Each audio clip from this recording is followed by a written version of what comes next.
around your chair? Yes, so I'm Wait a minute, I thought you said these would be recliners. Oh, I'm sorry. I don't have the... My contract specifically said lazy boys, so we gotta talk. We're talking about you. Good point. Welcome. My name's Sully. I'll be your moderator today, but I'm not. You guys are the stars, and we want to make sure to get a lot of questions from our fans out there. So I'm going to open it up right to start with. I know you guys have some. Who has a question for our panelists today? Get your hands in the air right there, blue shirt. What you got? Hey, first of all, I just want to say thank you for everything. Jen, amazing job in the TV series. Absolutely loved it.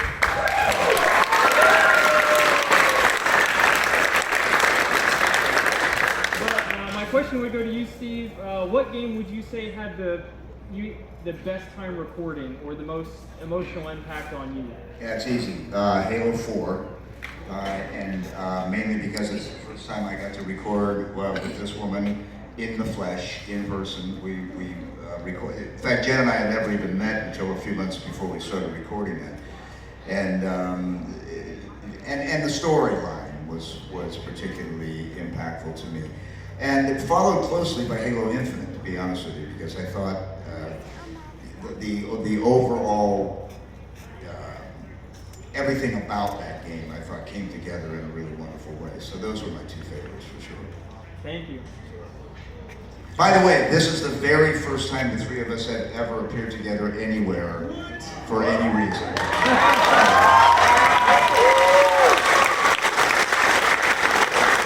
It's not often you get to sit next to the voice of God, you know what I mean? Yeah. And by the way, I have a few things I need to confess when we're done. Not a problem. Real quick stuff. Did I hear that somebody's from the Washington area? Jeff and I both. Really? Yeah. We both live here. Yeah. Oh, yeah. Awesome, nice and close. So we'll maybe get you back next year. There you go. Yeah, there you go. Yeah, I grew up in Issaquah. There you go. No, we both live in Seattle. Well, no, you live north there. I'm in Linwood. Oh, we're neighbors. All right, do we have any more questions? How about you with Yoda on your shoulder there? Or is that Grogu? Grogu, I'm sorry. My question is about the first three Halo games. When you got to see your lines with Martin O'Donnell's soundtrack, what sort of emotions were you going through at the time, like seeing it all come together? I didn't really see it all come together until, I mean, I never even really saw what Cortana looked like.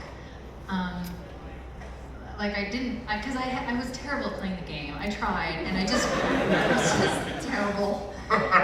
Although I think she could kick my butt. But that's not saying probably, much. but that's not saying much.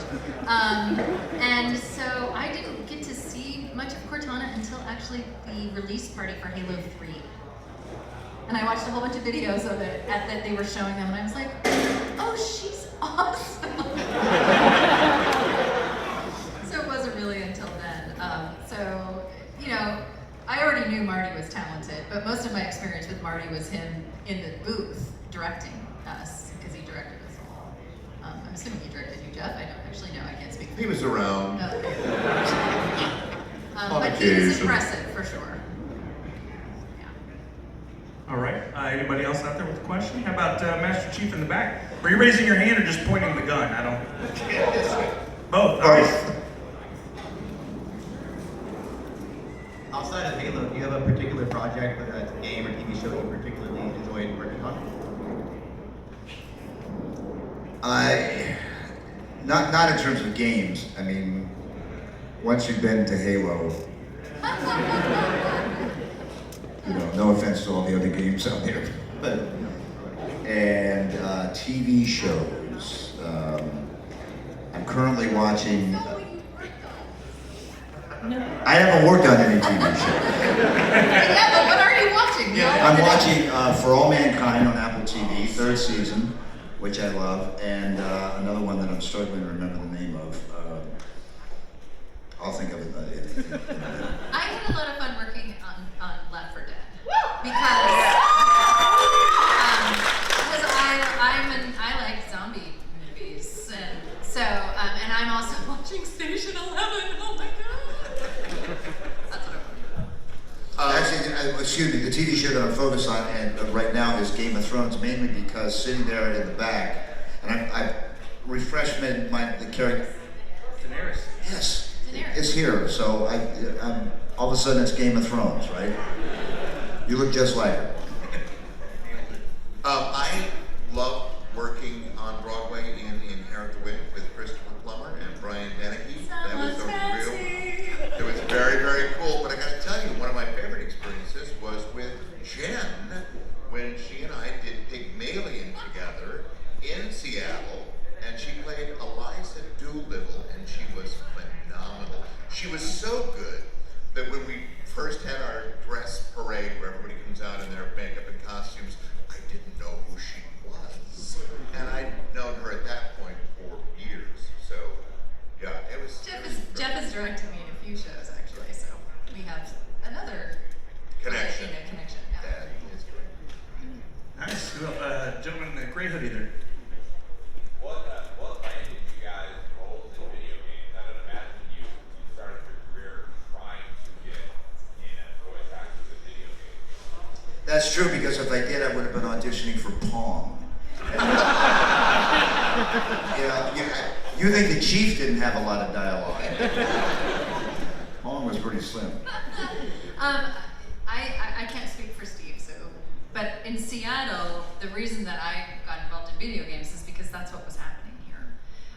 And you're auditioning for voiceovers, you're auditioning for commercials, you're auditioning for, I can't think of anything else I was auditioning for in the 90s, but I mean now we're also doing narration and whatever, but there were also video games happening at that time.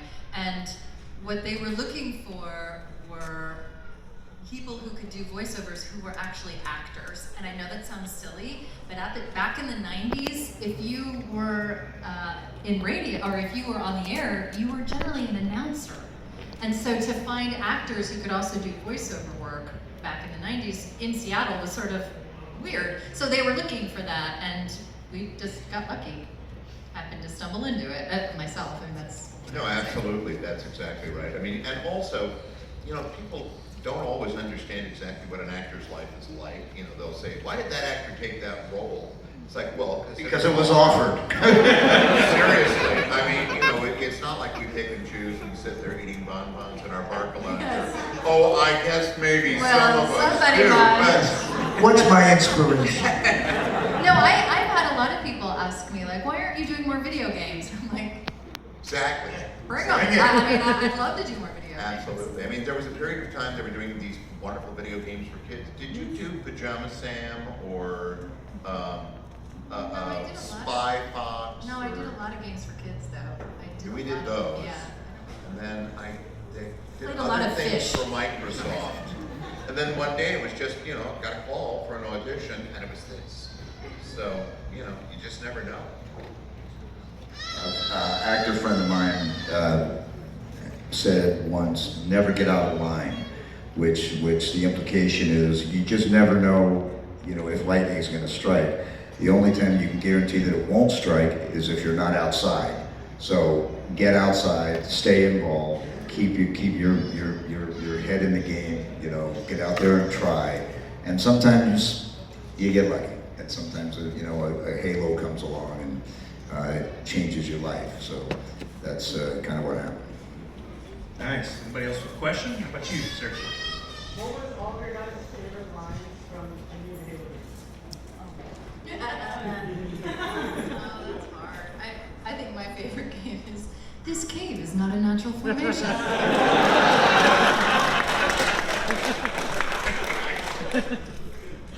My favorite's always at the end of Halo 4 when he's talking to Lasky and he says, actually he's really talking to himself, when the Chief says, she said that to me once about being a machine. That's my favorite one.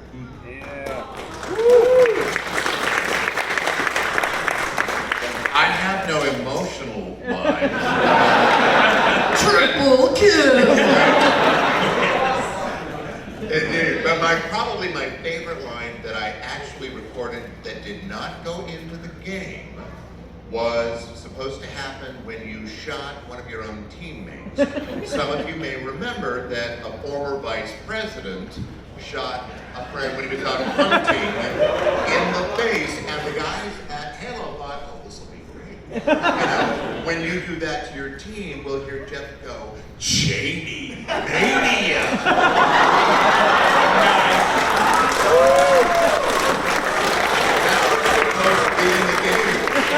Strange that they cut that. I know. They tried to hide it. Apparently it was only going to happen like every 1,000 times or something, but somebody at Microsoft got it. They slapped our hands. I'm adding that to my stream deck for the next time I'm playing Halo and just Shady Mania. Oh, I mean, it's one of my favorite things to say. It's so silly. All right, who else do we have? Got a mic back in the back there? Besides the main two, who are your favorite Halo characters? Sergeant Johnson. The Arbiter. I would have to say Sergeant Johnson, too. Nice. I think we're working on the mic over here. Oh, red shirt, you made it so far. Good job. Oh, Riker. Really hanging on here. Hi. Were there any crowdsourced lines, actually for all three of you, that somebody said, you know, Chief should have said this, and you thought, oh man, that might have actually made it to the game if, you know, if we heard it before. And I mean, mostly for Jeff, obviously, with the, I'm sure he gets all kinds of suggestions for lines. But for the other two as well, were there anything you heard, oh man, that might have made it to the game? That would be good. We don't get much input as far as what goes in the game or what, I mean, most of the time we get our scripts fully, you know, here you go, they're handed to you and they have crafted them and they're done. If it's clumsy, you know, if the writing is clumsy and they're like, yeah, I don't really know, I don't feel good about this, you can help them, you know, finesse something in my experience, but they don't allow you to know because they have such a clear storyline as to what they're doing. Unless, I guess I've had a couple moments when I'm in your head and it doesn't matter, you know, if it matches my lips, what I was saying, but generally you don't get to do that. It's my experience. Yeah, the only one that I can think of that never made it in was the original motivation that Marty gave me for Master Chief when we were doing Combat Evolved was he was Clint Eastwood.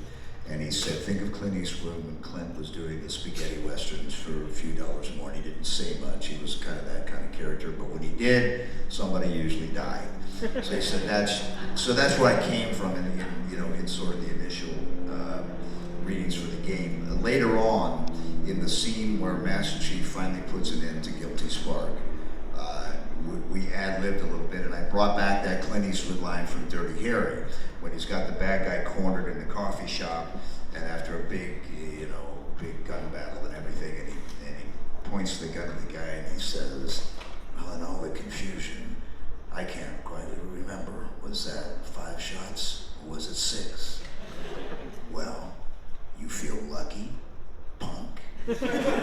So that's my line to Guilty Spark when we're doing the end, and everybody got a big laugh out of it, and it never made the game. Yeah. I mean, you're always ad-libbing and trying to get stuff in, but it never really gets in.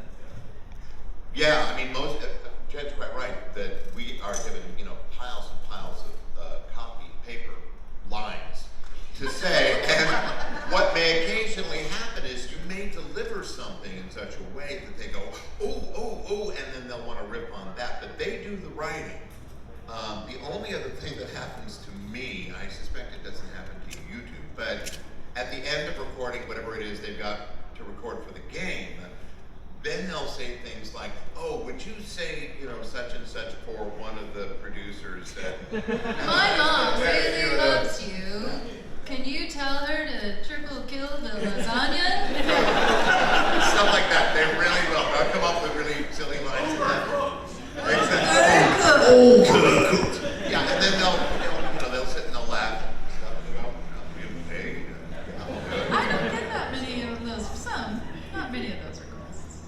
You don't have any of those requests? Not many of those requests, no. I think maybe I'm too I've scary. gotten a few of those. Maybe I'm too scary. They're like, oh, get her out of here, get her.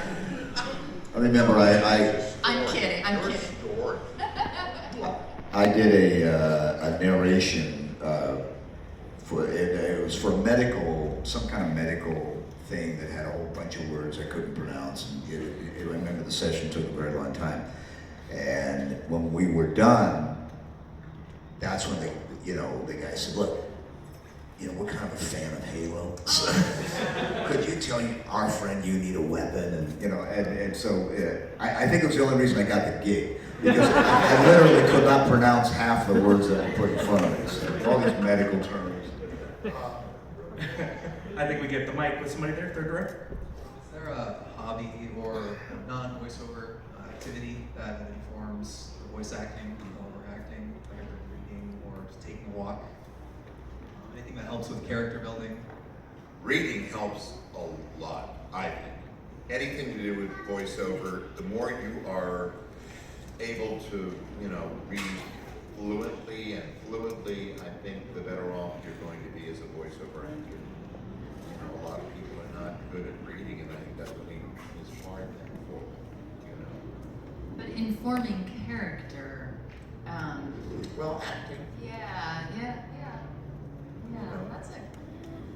I think for me, well, first of all, one of the advantages of being able to work on a game like Halo was all of the source material, the ancillary source material that surrounds the game, which is unique, I think.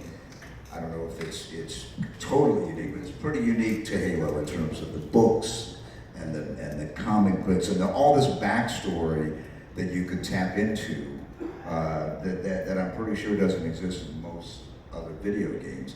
And the other great source material, in all honesty, for me, is you. And being able to do these conventions and meetups and whatnot, and get to hear your stories about how the game or the character has influenced you. That information I take with me into the next session, because it's sort of, it just plants things in my head that I find useful to sort of flesh out the character a little bit more in the next go round. So thank you, and you're all uncredited and no, you won't be paid, but my heartfelt thanks. That's something I was going to ask about. When all the Halo games started with Combat Evolved, the cons weren't quite as prevalent as they are now. So your life has changed, I think, dramatically over the years by going to the cons. Do you have any great stories or thoughts from all the conventions you've gone to over the years? Well, the very first time I ever made an appearance on behalf of Halo and Master Chief was a small, it was like a GameStop opening, and I think it was in Fort Lauderdale. And I remember doing it, and I remember calling Marty and saying, somebody's asked me to make an appearance. Am I allowed, number one? And he said, yeah, it's fine. He said, he said, don't dress up as the character. That was his only, and I said, no worries there. But the other thing was, when I came down to do it, my condition was, I said, look, I don't play the game, so do not put me in a position to actually play the game, because I don't play. My attraction to it was always the story and the voice acting and all of that. And they said, fine. Well, of course, they lied. And they had a contest, the winner of which would play me at Halo. And I told you, dude, man, I don't play the game. They said, don't worry about it.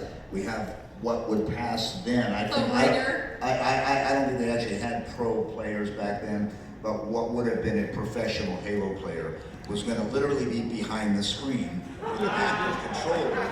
I was going to have a dummy controller. Appropriately named, by the way, because a dummy would be handling it. The winner of the contest was an 11-year-old girl.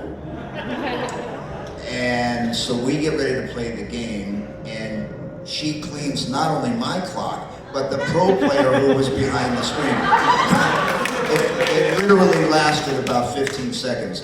And you have never been more humiliated than have some 11-year-old girl go like this.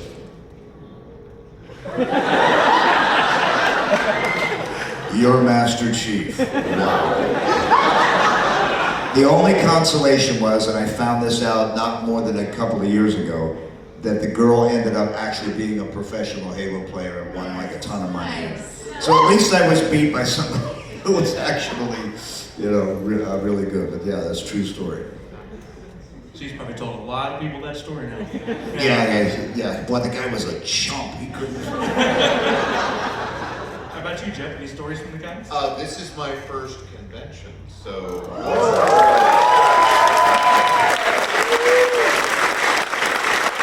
The three of us did a virtual convention last October, but that's not the same by any means. This is the first time, as Steve said, that we've all three of us been together at a convention, and I love it. I think it's fabulous. It's exhausting. It's really tiring, but it's, what an incredible gig. Having people come up all day long and pay you money to tell you how much they love you?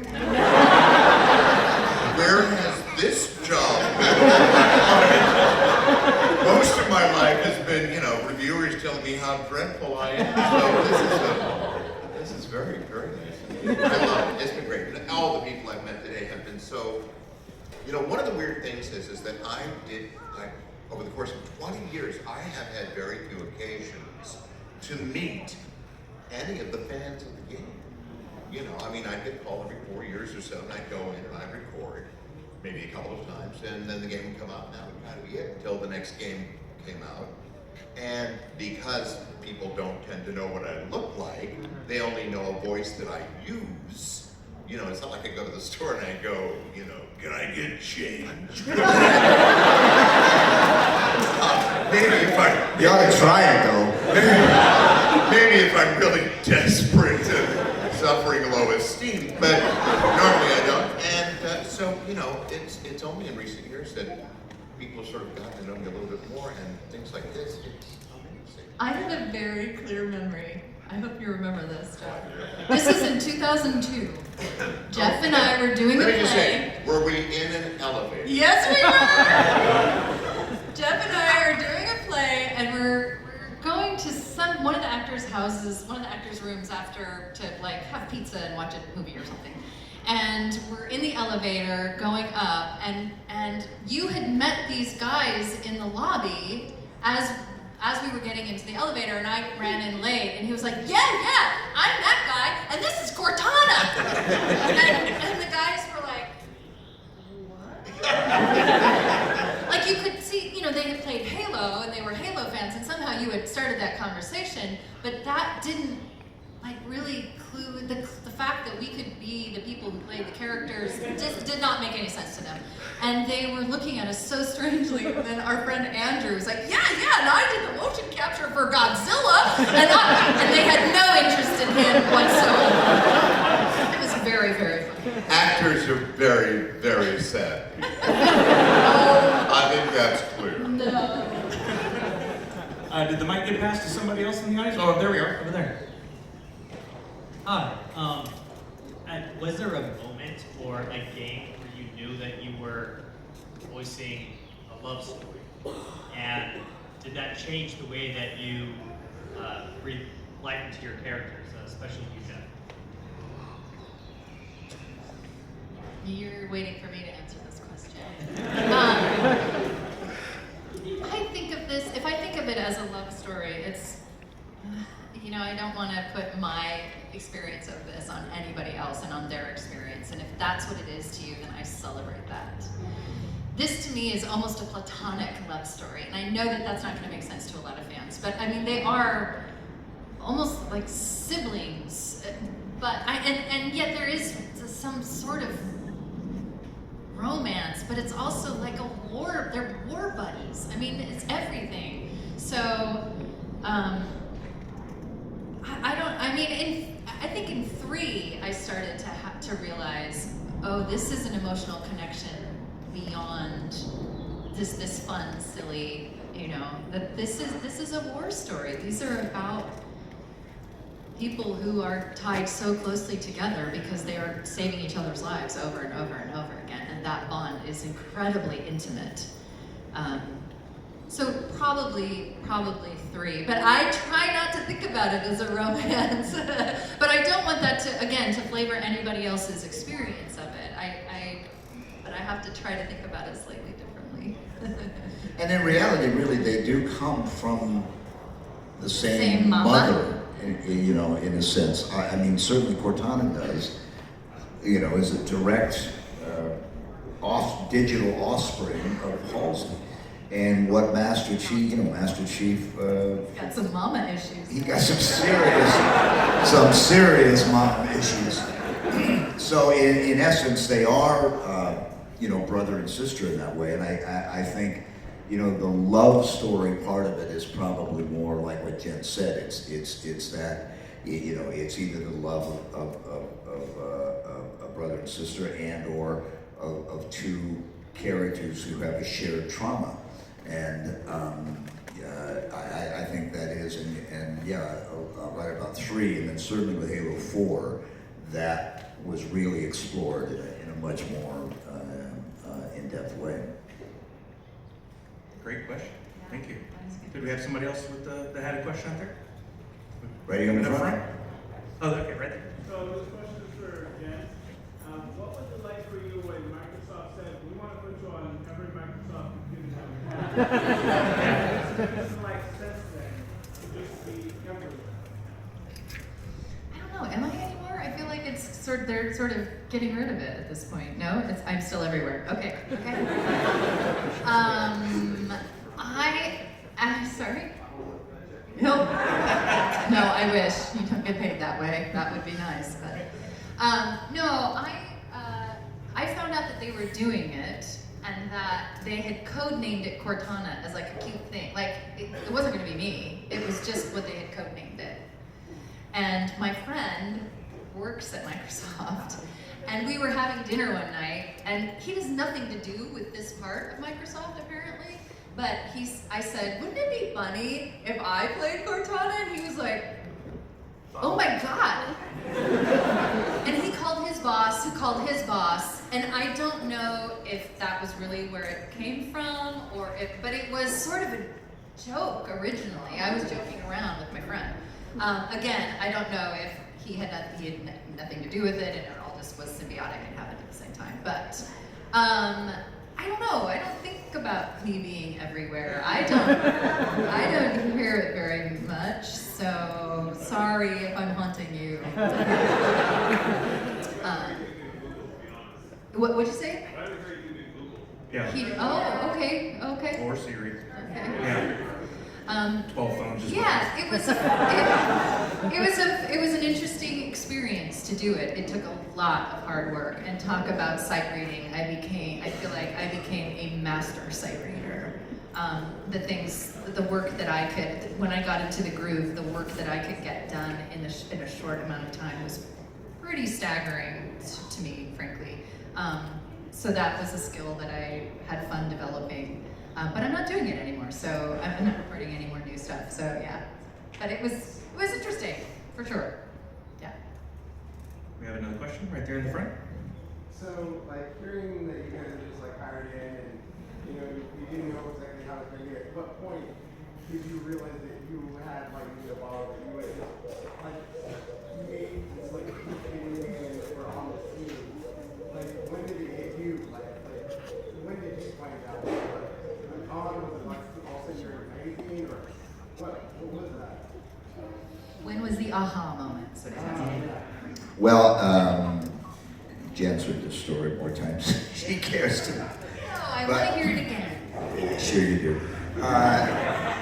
I was visiting a friend. This is, it may have been even when Halo 2 came out, but because I was not involved in the gaming world, I had no idea the success of Halo at all. And a girl I was dating at the time, we went down to visit a friend of hers in Florida, and I was walking through the living room one morning, and the kids were playing Halo. And it jogged a memory, and I literally not thought about it one bit from the time I did the original sessions. So this is a good year and a half after the game came out.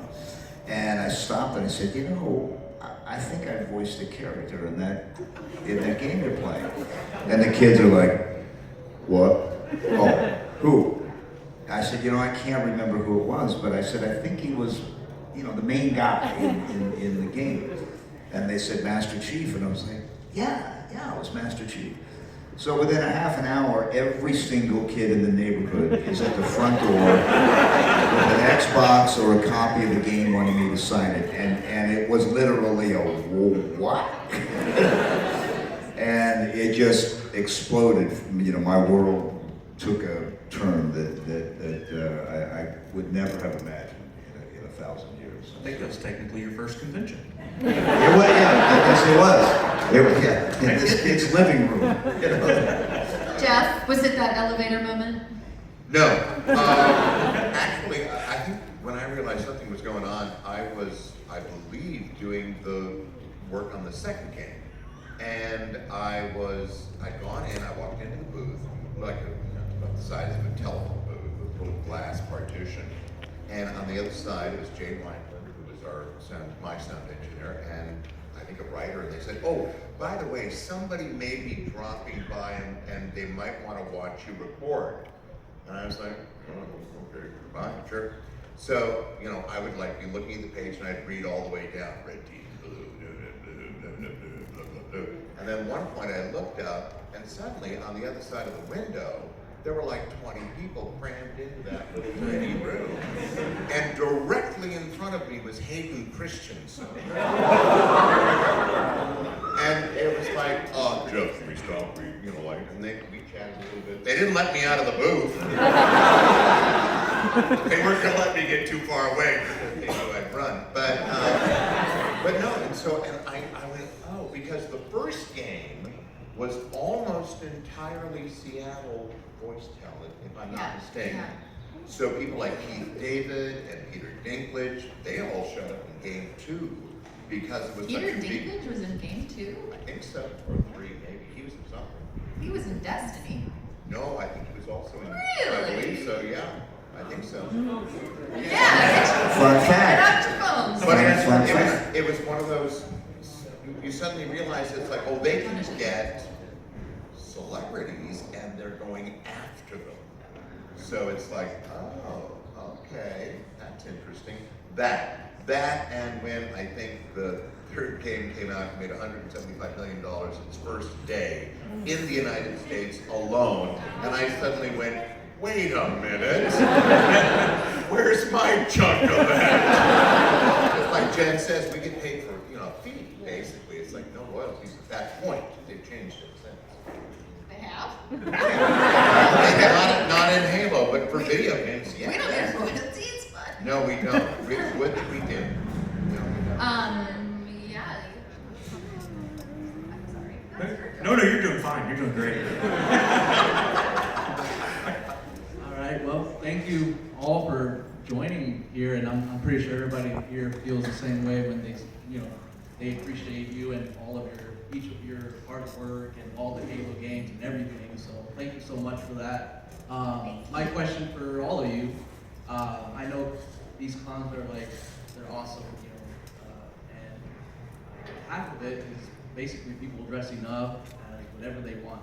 Is there a particular character? It doesn't have to necessarily be Halo. It could be anything. And if putting on a costume wasn't an issue, what would that costume be? What would you be dressed up as? At a con? Jabba the Hutt. Because I wouldn't have to do much at all. Steve? No, I'm a real sourpuss when it comes to that kind of stuff. I don't like dressing up for Halloween. My daughter loves it. It's her favorite holiday. Always has been since the time she was a little girl. And all the kids. And so last Halloween, she lives in Colorado, and I was going to be out there for some reason. And she was like, Dad, you can dress up. We got this outfit for you. And I said, honey, don't dress up. so yeah, I don't really, it's just not my thing. My husband really wants me to dress up as Cortana at Halloween. He's desperate for me to do that. I think if I was coming to a con, I don't know if this would be appropriate at a con, but I'd be Buttercup in Princess Bride. I did cut off all my hair used to be super long, so it would have worked, but that would probably be because I love that movie so much. I love that movie so much. Good choice. I think we have time for one more question, and we've got a dad with a Halo shirt on. Perfect for our last one. Isaiah! Hi. Hi. Hey, thanks again, you guys, for being here and being so gracious all the time. It's really been awesome. It's getting to see you all. My question is mainly for Jen and Steve. Jen, really with Cortana, you've seen her really evolve over the course of the games from being, obviously Chief's best pal, sort of being an adversary a little bit, to get on with the games, and then of course, being the weapon, and then doing live action series. And, with Steve, really, it's like every game is just giving you more dialogue, more about Chief and who he is as a human being. Really. So my question is there ever like a point where you feel like really settled in the character, or is it just changing and evolving so much that you just kind of feel like you're learning as you go? I never feel settled in any experience as an actor because you're constantly learning new things and taking that in, and if you're not, you're dead. I feel comfortable with Cortana, and she's familiar to me. So there is that, like, oh right, this is.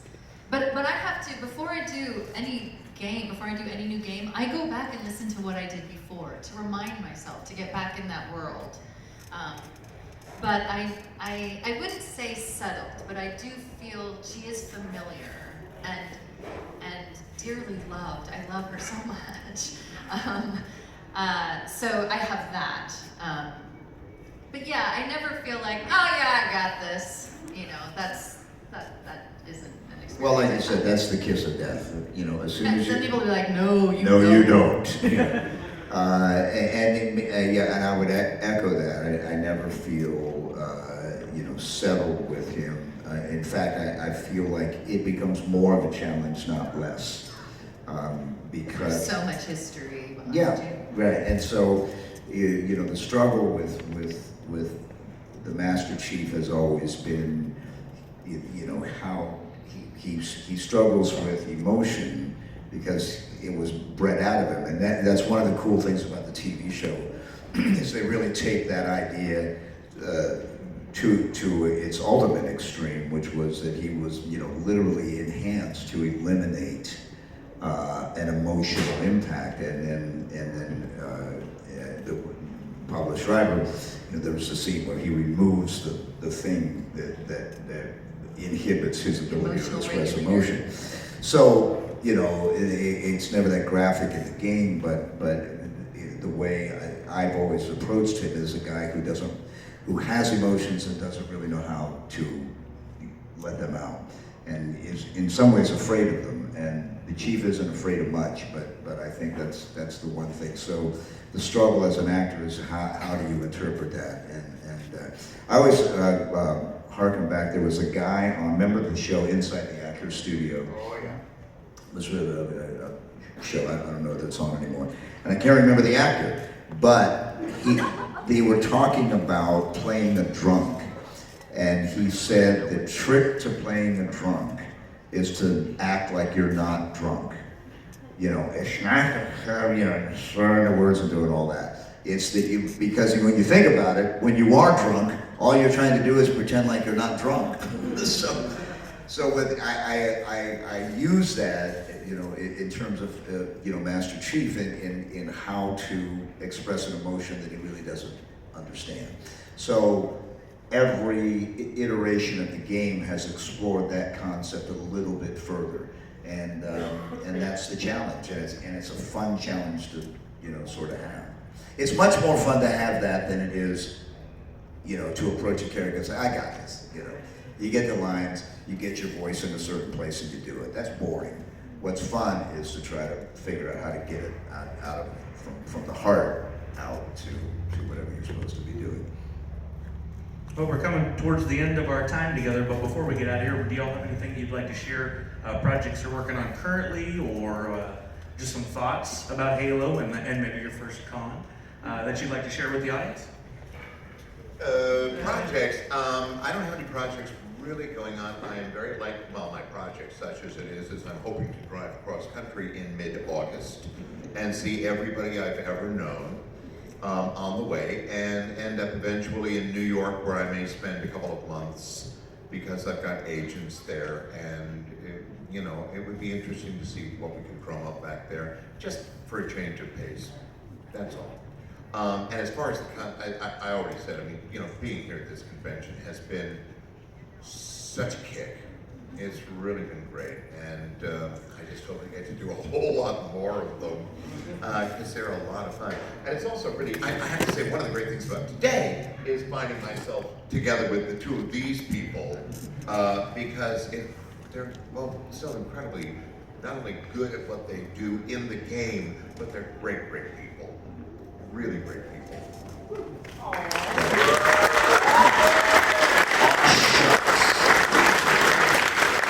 I'm working on my 3-wood. I got a nasty slice that I just can't. That's kind of what that's all I'm doing.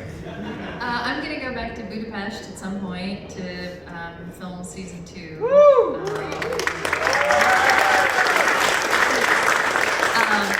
And I've got some other things that I can't tell you about.